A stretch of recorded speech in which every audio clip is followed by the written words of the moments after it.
Welcome to the Mentor Toolkit. I'm Chris Cooper. Have you ever been called a slave trader on social media? I have. And here's the worst part. The business coach who did it probably got what he wanted from it, and that was attention. Does negative marketing work? I'm going to tell you that sometimes it does. But first, I'm going to tell you what negative marketing is, why some people use it, and why I think business coaches should stay away from it in the long term.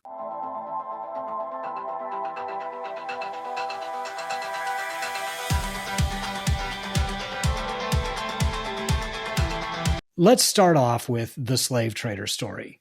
A new business coach on the scene in the gym space wanted to make a name for themselves. And so what they would do is they would post all these videos, especially on Instagram, of them talking about Two Brain and then saying that we were wrong about everything. And so they did a bunch of ridiculous stuff, including using the slave trader hashtag. Now, I would never do that. You would never do that. You'd be embarrassed to do that. But this person did it, and they did get a lot of eyes on their stuff.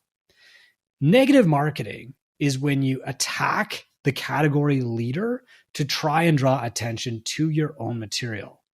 And if you attack a big enough target, you will find that they have some people in their midst who doubt them. They might even have people who love to hate them, and you will attract those people. And so there is a valid marketing play or a valid business growth strategy in just simply being the alternative. I saw this a lot when I was working for CrossFit 10 years ago. The big people who attacked CrossFit, they didn't really make much of a splash. The competition, the threat really came from within. What you would find are these subject matter experts in nutrition or gymnastics or weightlifting, and they would go off and they would start their own brand, and they would be very critical of the CrossFit platform that basically fed them their audience. And some of them made a living for a few years at least, simply being critical of CrossFit. And people would pay attention to them because they were critical of CrossFit. And they wrote books that were critical of CrossFit and did YouTube videos. And they built their entire company being not CrossFit, being the alternative. Obviously, there's a problem with that.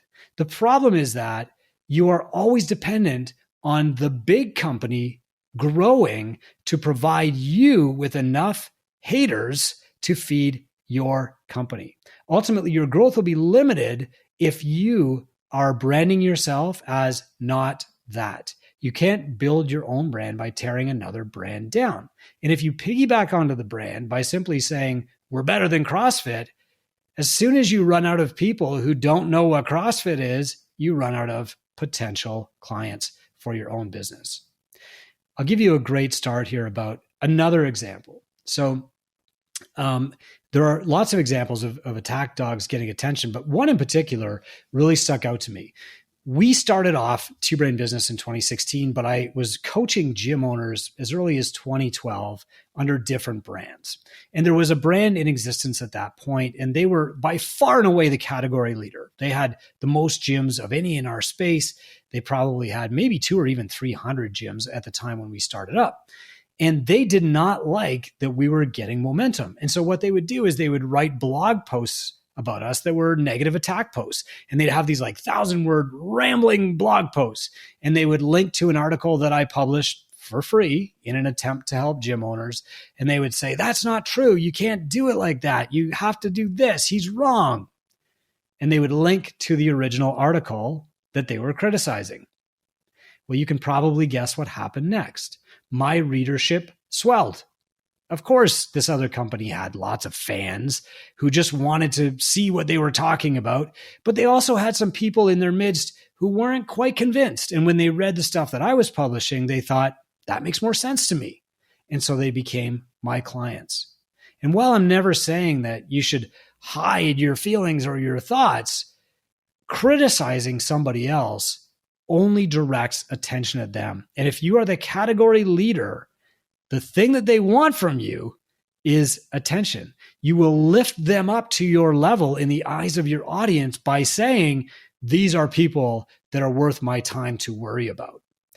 People will believe that they are your equal if you write negative things about them. And so in some cases, bigger companies than mine have helped me grow by attacking what I have said. Super important to understand. The truth is that negative marketing can get you a little bit of a jump start. It's a valid business tactic to just attack the leader in your category. And you can give it a name to make you feel better, like I'm disrupting this or whatever. But in the long run, you can't build your business by tearing them down. You impose a ceiling effect on your brand if your brand is being not them. You'll always be limited to being a fraction of that other guy, and you will never, ever surpass them. Your success, in other words, will actually depend on their success because your growth will depend on their growth. If you are relying on being the alternative or the not them, then you require them to get bigger for you to find more people who agree with you. So here's the topic that I want to give you. Is really like being your own self. Instead of being not them or saying, don't do that, you need to be bold enough to say, I have my own ideas and I'm going to share them. So early on in my blogging career, I was writing this blog called don'tbuyads.com. And I had been going for about a year and a half, and somebody commented on the blog and they said, Chris, thanks for this. It's valuable, but you only tell us what not to do. Like, don't read that book. It's a waste of time. Don't run this marketing campaign. You'll just get high churn. Don't charge low rates. Why don't you tell us what we actually should do? And I thought about it and I said, wow, this guy's right. And then I realized I didn't know what to do. I was lazy, but it was for a reason. I was just saying what not to do because I didn't actually know what Jim should do. And I was scared to actually give advice because I knew that I'd be judged on that advice.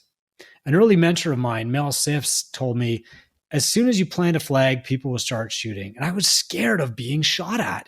I didn't want to share my own ideas because maybe somebody would find fault with them. Maybe they would be right, or maybe I would just look foolish. But the reality is that until you're sharing your own thoughts, your own experiences, and your own opinions, your growth will always be limited by the other people in your category. You'll always be playing a game of catch up. When you start expressing your own opinion, you're going to be attacked. When you plant a flag, people will start shooting. But you need to do it anyway because your opinion, your experience, your ideas are enough to help one other person.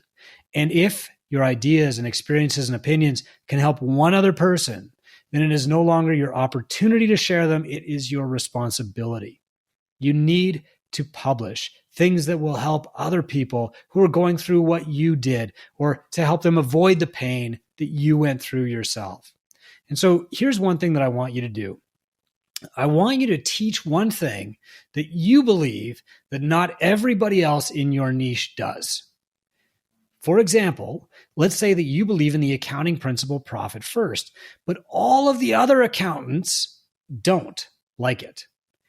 You should produce a piece of content explaining why you love profit first, an accounting method, and why you believe it's right for clients. You can do this on video. You can write a blog post. You can do a podcast like I'm doing here. But you need to express why you think this is good for clients, why your clients should do it. You don't need to say everybody should do this or you're dumb if you don't do this. You don't need to attack anybody who doesn't like profit first, but you need to express your opinion so that people can gain a foothold and trust you as a mentor and coach because you have something to say instead of somebody else just to tear down. Will negative marketing work? In the short term, it might, but it'll impose a very low ceiling on your business long term. If you really want to succeed and scale long term, you have to have your own ideas, your own thoughts, and teach those to help your audience. And I'm Chris Cooper. Thanks for joining.